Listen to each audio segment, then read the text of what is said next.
Welcome to Zoe Stories. She picked my outfit. Now I'm dressed like this. I never thought one outfit could change everything. Not just my appearance, my entire sense of self, my relationship, and the terrifying secrets I had tried to bury for years. But that's exactly what happened the day Alicia, my girlfriend, playfully tossed a shopping bag onto our bed and said, "Try this on for me." At first, it was a joke. Or, that's what I told myself. My name is Liam Perez, 26 years old, software developer by trade, quiet introvert by nature. I spend most of my time behind a screen, coding in silence, rarely drawing attention. People at work would probably describe me as reserved, maybe a bit too polite. The kind of guy who blends into a crowd even when he's the one presenting in a Zoom meeting. What they don't know, what no one knows, is that I've been hiding something for most of my life. Something that makes my heart race and my stomach twist with both fear and anticipation. I've always been fascinated by feminine things, lip gloss, silky fabrics, the click of heels on hardwood floors. As a teenager, I'd steal moments alone to try on my sister's dresses or experiment with eyeliner I'd pretend not to notice in the bathroom drawer. But every time I looked at myself in the mirror, I felt torn between euphoria and shame. Over the years, I learned to compartmentalize, to be normal, to be the guy who never got in trouble, who had a steady job, who dated amazing women like Alicia. She was stunning, charismatic, confident, effortlessly cool. The kind of woman who could pull off bright red lipstick with a messy bun and still turn every head in a room. Alicia had a way of making people feel seen. That's what drew me in. But it was also what terrified me. Because if she ever really saw me, saw what I was hiding, I wasn't sure she'd stay.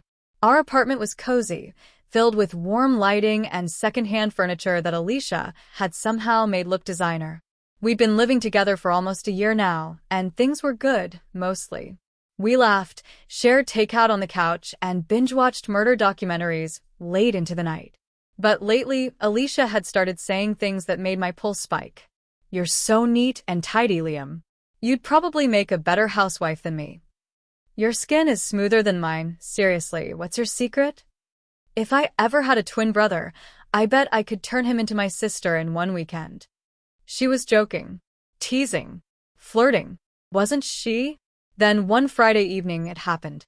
I was sitting at my desk, fixing a bug in a mobile app, when Alicia walked into the bedroom holding a pastel pink shopping bag with glittery handles. She tossed it onto the bed and grinned. "I picked something out for you." I blinked. "Me?" "Yep." She leaned on the doorframe, arms folded, eyes twinkling. "You always pick what I wear." I thought I'd return the favor. I felt the heat rush to my cheeks. "Is this, like, a joke?" "Kind of." Her smirk deepened. "But I also want to see if you'll actually do it." "Come on, it's nothing crazy." "I dare you." Dare. That word hit me like a daredevil's spark. She didn't know what she was unlocking. I walked over slowly, hands trembling as I reached into the bag. My heart thundered in my ears. Inside was a short, fitted black dress, simple, elegant, and unmistakably feminine. Alongside it, sheer black pantyhose, a pair of gold hoop earrings, and strappy heels in my exact shoe size. Wait. My exact shoe size. I looked up. "How did you?" "I pay attention," she said, winking. "So, you gonna try it on?" I could have said no. I should have laughed it off, claimed I wasn't into that kind of thing. But something in her voice, playful, curious, almost inviting, made it impossible. "Give me 10 minutes, I said softly, my throat dry. As soon as I closed the bedroom door behind me, my legs nearly gave out. My hands were shaking as I peeled off my shirt, then my jeans, folding them carefully even though my mind was anything but calm. Was she just being flirtatious? Testing boundaries? Or did she suspect something? The pantyhose were tight and cool as they slid up my legs, sending a jolt of pleasure up my spine. I took my time with the dress, zipping it up slowly as it hugged my frame like it was made for me. I turned to the mirror. And there she was. Not Liam, not the quiet guy from work, but someone softer, braver, beautiful in a way that scared me. I didn't know whether to cry or smile. I took a deep breath, trying to calm the panic that was bubbling beneath the surface. Was this the moment everything changed? Would Alicia laugh when she saw me? Or stare in stunned silence? Would she feel betrayed or intrigued? I touched the earrings, straightened the hem of the dress. The heels made me wobble, but I stood tall anyway. 10 minutes. 10 minutes to become someone else. 10 minutes that might ruin everything, or reveal something I could never take back. I reached for the doorknob with a hand that didn't feel like mine anymore. My reflection watched me, wide-eyed and breathless. This wasn't just a dress. It was a door I had kept locked for too long. I opened the bedroom door. Slowly, carefully, like stepping through a dream I wasn't sure I'd wake up from. Alicia was curled up on the couch, scrolling through her phone. When she looked up and saw me, really saw me, her eyes widened. For a split second, I froze. My heart hammered like it wanted out of my chest. Then, she smiled. "Damn," she said, sitting up. "You look better in that dress than I do." I opened my mouth, closed it again. "Spin," she said.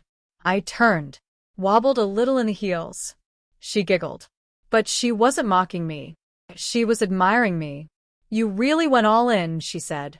"I didn't think you'd actually do it." I cleared my throat. Thought it'd be fun. A pause. Then she got up and walked toward me, her bare feet soundless on the hardwood. She circled me slowly, studying every angle like an artist reviewing her work. Her fingers brushed the earrings. "Didn't think you'd put these in. You dared me." She laughed. I did. For a moment, everything was still. And then she said, "All right, princess. I need to run to the corner store. Be back in 20. Don't change yet." "What?" I blinked. "You're leaving?" "I forgot almond milk for the soup," she called, already grabbing her keys. "Just stay like that, please." The door clicked shut, and suddenly I was alone. The silence was deafening. I stood in the middle of the living room, dressed like someone I barely recognized, yet had always secretly wanted to be. My reflection shimmered faintly in the glass of the TV screen, black dress hugging my body, pantyhose hugging my thighs, earrings glinting like confessions. I walked back to the bedroom, sat at the vanity, and looked at her, me, in the mirror. The logical part of me screamed, "What are you doing? You've gone too far. This was supposed to be a joke. She's going to figure it out. She'll laugh. Or worse." But then, another voice, quiet but confident, whispered, "Look at yourself. Really look." I did. And what I saw wasn't wrong. It was right. Terrifyingly right. Like I had been waiting my whole life for someone to unlock this version of me.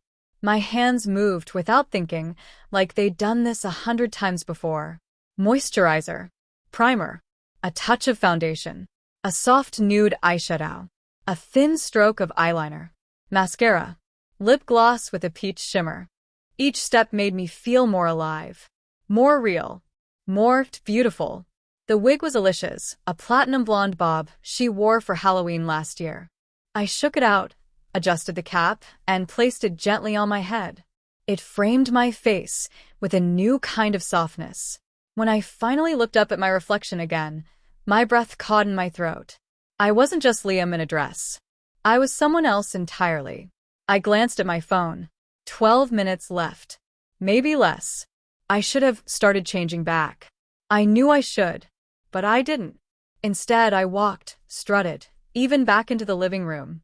I grabbed Alicia's hairbrush and practiced flipping my hair like I'd seen her do 1,000 times. There was a thrill in every step. The soft clinging of the dress. The smoothness of my shaved legs. The way my reflection teased me from every shiny surface. Every inch of my skin buzzed with fear and freedom. "This is who you've always been," the mirror seemed to say, even if no one else knows it yet. I thought about the first time I ever tried on women's clothes. I was 11, alone at home. My older sister's closet was cracked open just a bit, and the purple sundress on the hanger seemed to call to me.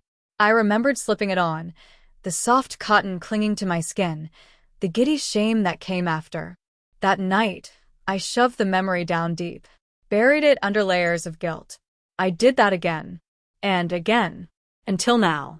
Now, it was all coming back, flooding in like a tide I could no longer hold back. I was mid-pose when I heard it, the jingle of keys outside the apartment door. Too soon. She was back early. I panicked. My heart skipped a beat as I bolted toward the bedroom, nearly tripping in the heels. My fingers fumbled with the zipper on the dress. It was stuck. I tugged harder. No good. The zipper wouldn't move. The door clicked open. Liam? Alicia's voice floated in. They were out of almond milk, so I got oat instead. I stood frozen in the bedroom, back to the mirror, zipper still jammed halfway down. Makeup flawless. Wig still in place. I could hear her steps coming closer. I had two choices. Stay and face her. Or hide and pray she wouldn't come in. Neither felt safe. I turned slowly, looked at myself in the mirror, saw the fear in my eyes, and something else. Resolve. What if she doesn't hate this? What if she already knows?